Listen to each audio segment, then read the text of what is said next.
Hello everybody, welcome to mister B channel. నేను mister B. నా మాట సూటిగా ఉంటుంది, మ్యాటర్ క్లియర్గా ఉంటుంది. ఈ వీడియోలో మనం మాట్లాడుకుందాం ఐ సా ద డెవిల్ అనే కొరియా మూవీ గురించి. 2010లో విడుదలైంది ఈ cinema. Super hit cinema. Interesting, thrilling, violent crime thriller ఈ సినిమా. కొంతమంది అయితే ఈ సినిమాని హారర్ సినిమా అని కూడా అంటూ ఉంటారు. సినిమాలో ఆర్టిస్టుల పెర్ఫార్మెన్స్, డైరెక్షన్, స్క్రిప్ట్ ఫెంటాస్టిక్గా ఉంటాయి. ముందు సినిమా కథ గురించి తెలుసుకుందాం. ఒక పరమ కిరాతకమైన కిల్లర్ ఉంటాడు. సినిమా మొదలవగానే వాడు ఓ అమ్మాయిని అతి దారుణంగా చంపేస్తాడు. ఆ అమ్మాయికి ఆల్రెడీ ఎంగేజ్మెంట్ అయింది. ఆమె ఫియాన్స్ ఓ సీక్రెట్ ఏజెంట్. వదిలిపెడతాడా? ఇన్వెస్టిగేట్ చేస్తాడు. కిల్లర్ ఎవరో కనిపెడతాడు. దొరికాక వాడిని చట్ట ప్రకారం శిక్షించాలి అనుకోడు, చిత్రవధ చేయాలి అని డిసైడ్ అవుతాడు. తనను గుర్తించకుండా వాడిని చిత్తకొట్టి వాడి ఒంట్లో ఓ ట్రాన్స్మిటర్ పడేస్తాడు. వాడు ఎక్కడికి వెళ్తున్నా జీపీఎస్తో ట్రేస్ అవుతూ ఉంటుంది. వాడు ఏం మాట్లాడుతున్నా ఇతనికి వినపడతా ఉంటుంది. అక్కడి నుంచి వాడు ఎక్కడ ఏ వేషం వేస్తున్నా వెళ్ళి చిత్తకొట్టి పారేస్తూ ఉంటాడు. మామూలు కొట్టడం కాదు, కాళ్ళు చేతులు ఇరక్కొట్టేస్తూ ఉంటాడు. నిజంగా వాడి చేత టార్చర్కి ఇంపోజిషన్ రావిస్తాడు. నరకం అనిపిస్తాడు వెధవ. వాడిని తుక్కు కింద కొడతా ఉంటాడు కానీ చావనివాడు. కిల్లర్ కూడా మామూలుడు కాదు, వాడు తెలివైనోడే. ఆ చిత్రవధ అనుభవిస్తూనే ఎవడరా నన్ను కొడుతుంది అని వాడి వేలు వాడు ఎంక్వైరీ చేయడం మొదలు పెడతాడు. వాడికి ఒక క్లూ దొరుకుద్ది, అంతే గేమ్ రివర్స్ అవుద్ది. అక్కడి నుంచి స్క్రీన్ ప్లే వేరే విధంగా ఉంటుంది. క్లైమాక్స్ అద్దరిపోద్ది. సినిమాలో చూస్తేనే అది సూపర్గా ఉంటుంది. మనిషికున్న భావోద్వేగాల్లో మహా స్ట్రాంగ్ ఎమోషన్స్ పగ, ప్రతీకారం. అవి మంచి విషయాలు కానప్పటికీ కొంతమంది జీవితాల్లో పగ, ప్రతీకారం అనేది భాగం. పగ కోసం, ప్రతీకారం కోసం ఏళ్లకు ఏళ్ళు వెయిట్ చేసిన కథలు ఉన్నాయి. పగ, ప్రతీకారం కోసం కుటుంబాలు నాశనం అయిపోయిన కథలు ఉన్నాయి. ఇంకా చాలామంది పగ, ప్రతీకారాలతో ఉన్నవాళ్ళు మన చుట్టూ కూడా కనిపిస్తూనే ఉంటారు. ఎన్నో కథలు పేపర్లో అప్పుడప్పుడు మనకు కనపడుతూనే ఉంటాయి. బాగా ఇష్టమైన వాళ్ళని కోల్పోయిన వాళ్లే పగను పెంచుకుంటారు.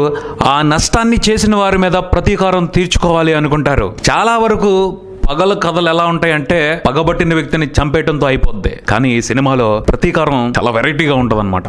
అంటే వాడిని ఒక కత్తిపోటుతో చంపేయచ్చు, ఒక బుల్లెట్తో పేల్చి చంపేయచ్చు.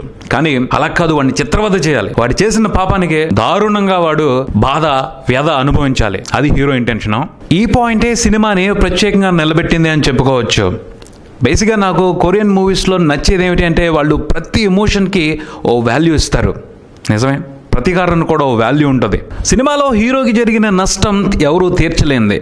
ఇష్టంగా ప్రేమించిన అమ్మాయిని చంపేశాడు. ఎవరు చంపారా అని ఆరాధిస్తే వాడు పరమకిరాతకుడు. ఈ అమ్మాయినే కాదు, ఇంకా చాలా మందిని చంపాడు. సో వాడిని మామూలుగా సింపుల్గా వదిలేయకూడదు, దారుణంగా శిక్షించాలి. అందుకోసమే అలా డిసైడ్ అయ్యాడు. పోతే అపాయంతో ఆడుకోవటం ఎప్పుడూ ప్రమాదమే. కిల్లర్ రివర్స్ అయ్యాడు. ఇంకా అతనికి నష్టం జరిగింది. చివరికి తగిన శాస్తి చేశాడు. ఆ క్రమం మొత్తాన్ని మనందరం కళ్ళప్పగించి చూసేలా చాలా ఇంట్రెస్టింగ్ గా ఈ సినిమాలో చూపెట్టారు దర్శకుడు.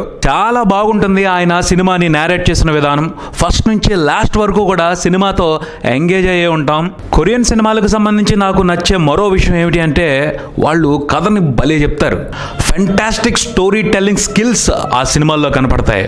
సింపుల్ పాయింట్ అవనివ్వండి, కాంప్లికేటెడ్ పాయింట్ అవనివ్వండి, comedy, family emotion, action, thriller, horror, ఏ జోనర్ అయినా సరే వాళ్ళు స్టోరీ చెప్పే విధానం మాత్రం సూపర్గా ఉంటుంది. అంటే వాళ్ళు చాలా చక్కగా స్క్రీన్ ప్లేని డిజైన్ చేసుకుంటారు. కథ నడిచే విధానంలో ఇంట్రెస్ట్ ఎక్కడా తగ్గదు. ఈ విషయంగా మాత్రం ఔత్సాహిక ఫిల్మ్ మేకర్స్కి నేను సజెషన్ చెప్తాను. ఈ మ్యాటర్ కోసం, అది ఎలా చేయాలి అనే దానికోసం మాత్రం కొరియన్ సినిమాలను చూడండి, అధ్యయనం చేయండి, నేర్చుకోండి.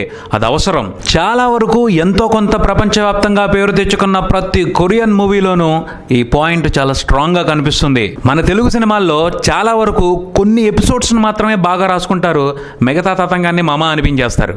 కానీ ఆ సినిమాల్లో కథంతా కూడా ఓ ఫ్లోలో, ఓ పద్ధతి ప్రకారం నడుచుద్ది, జోనర్కి తగ్గట్టు. మళ్ళీ కొరియన్ మూవీస్లో కనిపించిన స్టోరీ టెల్లింగ్ సంస్కృతి ఇప్పుడు తమిళ్లో వస్తున్న రియలిస్టిక్ మూవీస్లో కనపడుతుంది. అటువంటి కల్చర్ తెలుగులో కూడా మొదలవ్వాలి.